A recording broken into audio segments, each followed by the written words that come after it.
السلام علیکم ورحمۃ اللہ وبرکاتہ۔ میرے پیارے آقا علیہ الصلاۃ والتسلیم کے پیارے دیوانوں، خاتون جنت حضرت فاطمۃ الزہرا رضی اللہ تعالی عنہا کی کنیزوں، گلدستہ سیرت النبی صلی اللہ علیہ وسلم کے درس نمبر 14 میں آپ تمام کا استقبال ہے۔ کل کے درس میں ہم نے اللہ کے پیارے محبوب صلی اللہ علیہ وسلم کے علم اور آپ کی تعلیمات کی خصوصیات کے تعلق سے سماعت کیا۔ آج انشاءاللہ اسی باب سے مزید کچھ باتیں ہم سماعت کریں گے، لیکن آئیے آگے بڑھنے سے پہلے حسب معمول حصول برکت کے لیے ہم سب ایک ساتھ مل کر اللہ کے پیارے محبوب صلی اللہ علیہ وسلم کی بارگاہ میں درود و سلام کا نذرانہ پیش کر لیتے ہیں۔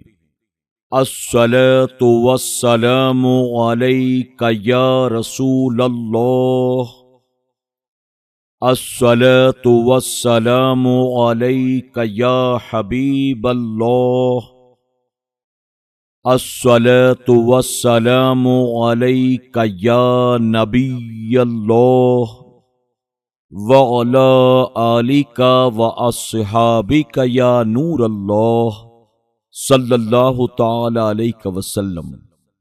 اصل علم۔ میرے پیارے آقا صلی اللہ علیہ وسلم کے پیارے دیوانوں، علم کے جہاں بے شمار فضائل و فوائد ہیں، وہیں اس کا سب سے بڑا فائدہ یہ ہے کہ وہ ایک ایسی روشنی ہے جس کی مدد سے بندہ اللہ تبارک و تعالیٰ کی معرفت حاصل کرتا ہے۔ علامہ نقی علی خان رحمۃ اللہ تعالی تحریر فرماتے ہیں، العلم باب اللہ الاقرب والجہل اعظم حجاب بینک وبین اللہ۔ علم اللہ کی معرفت کا سب سے قریبی دروازہ ہے اور جہالت بندے اور اللہ کے درمیان سب سے بڑا حجاب ہے۔ اللہ نے قرآن مقدس میں ارشاد فرمایا، والراسخون فی العلم یقولون آمنا به کل من عند ربنا وما يذكر الا اولو الالباب۔ اور وہ لوگ جو علم میں پکے ہیں کہتے ہیں ہم ایمان لائے، سب ہمارے رب کے پاس ہے، اور نصیحت نہیں مانتے مگر عقل والے۔ اس آیت میں اس بات کی وضاحت ہے کہ علم ہی ایک ایسی دولت ہے جس کے ذریعے اصل ایمان دل میں بس سکتا ہے۔ تو گویا اصل علم معرفت خداوندی ہے، اور نبی کریم صلی اللہ علیہ وسلم تعلیم کتاب و حکمت کے ساتھ لوگوں کو خدا کی معرفت کرانے کے لیے تشریف لائے۔ غلبہ دین۔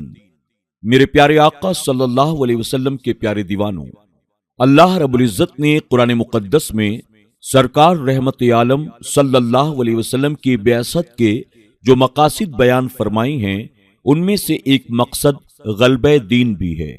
اللہ تبارک و تعالی ارشاد فرماتا ہے، هو الذی ارسل رسوله بالہدى ودین الحق لیظہرہ علی الدین کلہ ولو کرہ المشرکون۔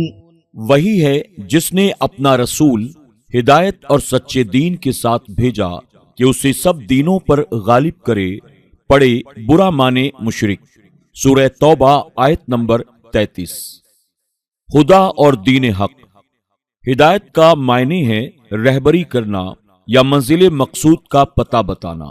ہدایت دو طرح کی ہوتی ہے، ایک فقط راستہ دکھانا، دوسرے مقصود تک پہنچا دینا۔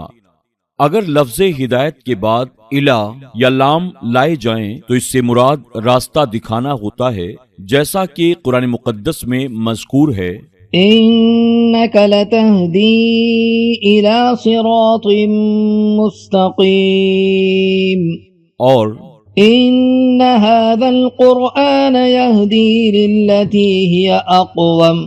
اور اگر بغیر الہ یا لام کے صرف لفظ ہدایت مذکور ہو تو اس سے مراد یعنی مقصود تک پہنچا دینا ہوتا ہے، جیسے اہدنا الصراط المستقیم۔ ہدایت کے مراتب۔ ہدایت کے کئی مراتب ہیں۔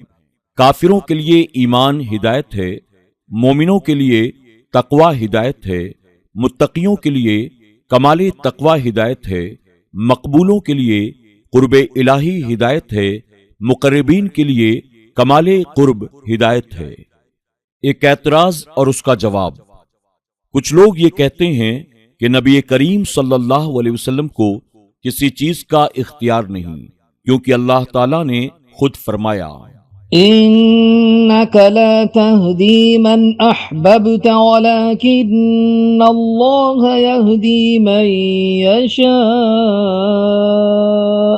بے شک یہ نہیں کہ تم جسے اپنی طرف سے چاہو ہدایت دو، ہاں اللہ ہدایت فرماتا ہے جسے چاہے۔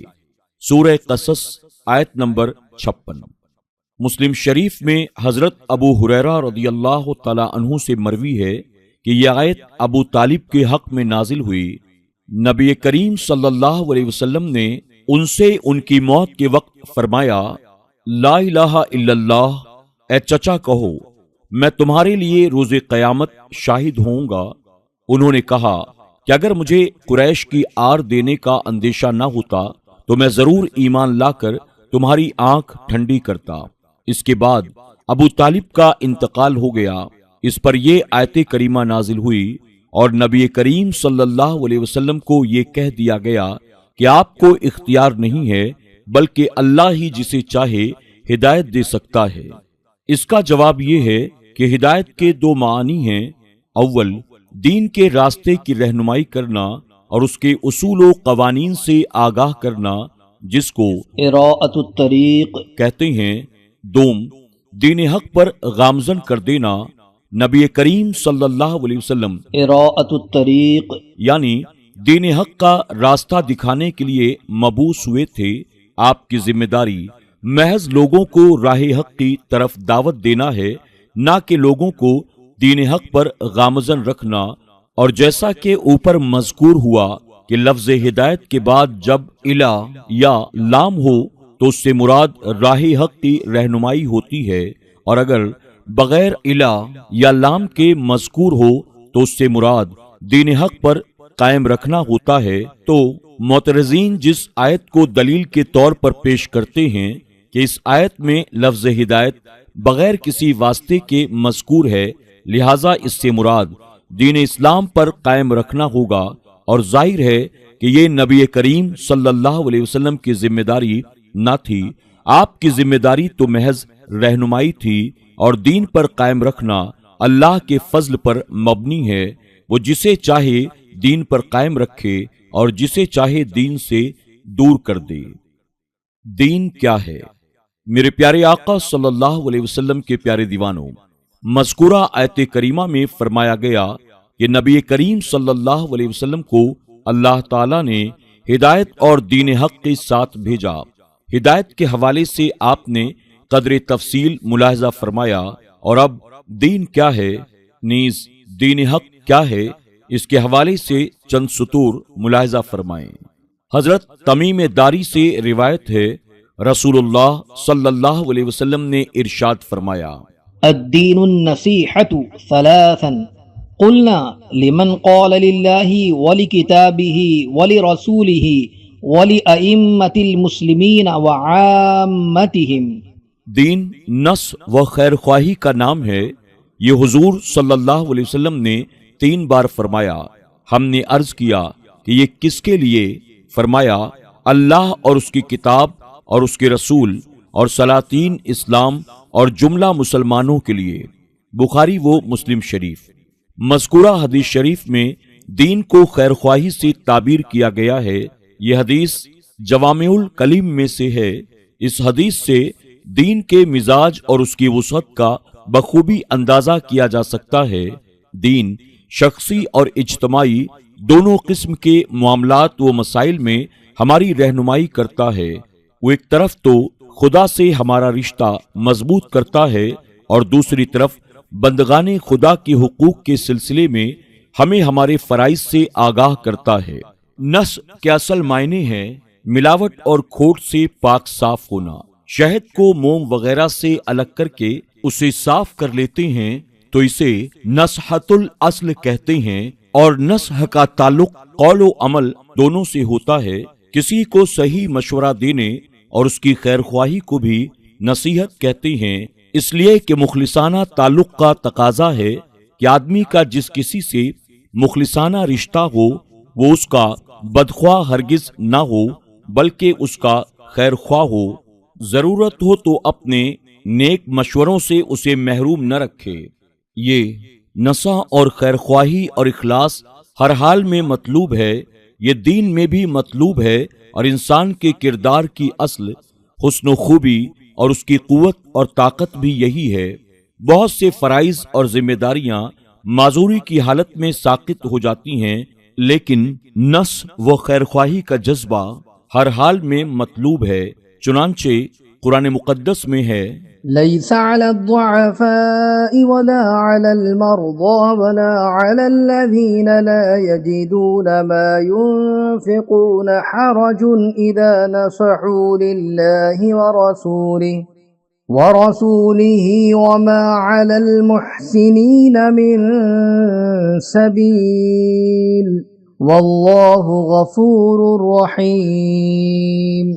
ضعیفوں پر کچھ حرج نہیں، اور نہ بیماروں پر، اور نہ ان پر جنہیں خرچ کا مقدور نہ ہو، جبکہ اللہ اور اس کے رسول کے خیر خواہ رہیں۔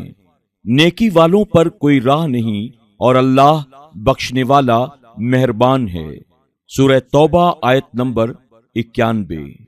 میرے پیارے آقا صلی اللہ علیہ وسلم کے پیارے دیوانوں، خاتون جنت حضرت فاطمۃ الزہرا رضی اللہ تعالی عنہا کی کنیزوں، آج کے درس میں بس اتنا ہی۔